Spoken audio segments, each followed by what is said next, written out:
Aloha, I'm Cayabyab, and here are today's top Hawaii headlines from the editors at the Honolulu Star-Advertiser.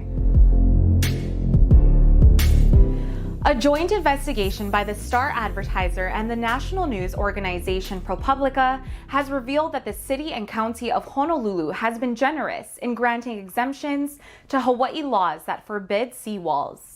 The investigation found that over the past 2 decades, Honolulu County officials have allowed 46 beachfront homeowners to build or keep seawalls that were constructed illegally, or let them rebuild walls that have crumbled.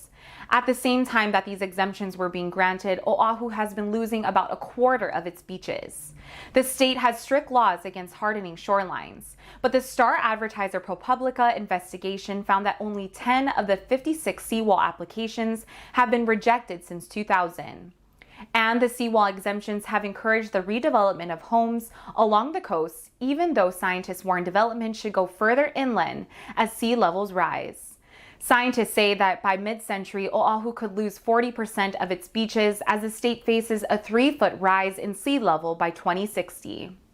To read the latest installment in the Star-Advertiser ProPublica, visit staradvertiser.com.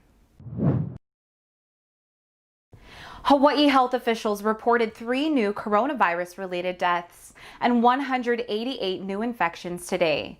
2 of the deaths were on Oahu and 1 was on the Big Island. These are the first reported COVID deaths in Hawaii in over a week and bring the statewide virus death toll to 288.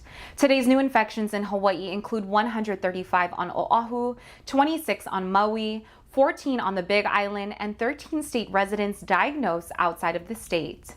The state's total number of infections since the start of the pandemic in March is now nearly 21,400. There are more than 1,600 currently active infections in Hawaii, with most of them on Oahu. And there were 4 additional hospitalizations reported today. As of Wednesday, there were a total of 97 hospitalized virus patients in Hawaii, with 16 of them in intensive care units and 18 on ventilators. Hawaii Island police have arrested 2 men after a home invasion in South Kona, in which 3 people were injured. Police said that on Sunday afternoon, Kona patrol officers responded to a call in Captain Cook and found that 2 masked gunmen has entered a home, demanded drugs and money, and struck 3 victims in the head with a weapon. The suspects allegedly stole a red Jeep Cherokee that officers spotted traveling south on Highway 190. When officers attempted to stop the Jeep near an intersection, the driver made an illegal U-turn, hit a curb, and stopped. Police arrested 2 men in their 20s in connection with the home invasion and a 20-year-old woman who was in the Jeep. Hawaii's forecast for New Year's Eve tonight and New Year's Day calls for high winds and high surf. The National Weather Service has extended a high surf warning through 6 p.m. Friday for north and west shores from Niihau to Molokai and for north shores of Maui.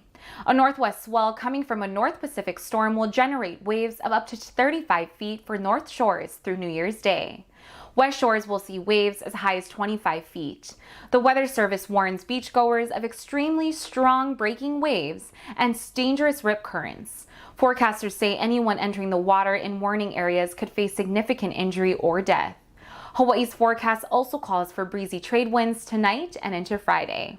Trade winds of up to 30 miles per hour are expected starting tonight, with possible localized gusts of up to 50 miles per hour. For more on these stories and all the latest headlines, subscribe to the Honolulu Star-Advertiser. Visit Hawaii's top source for breaking news online at staradvertiser.com and download the Star-Advertiser mobile app. Have a happy new year, and we'll see you back here on Monday.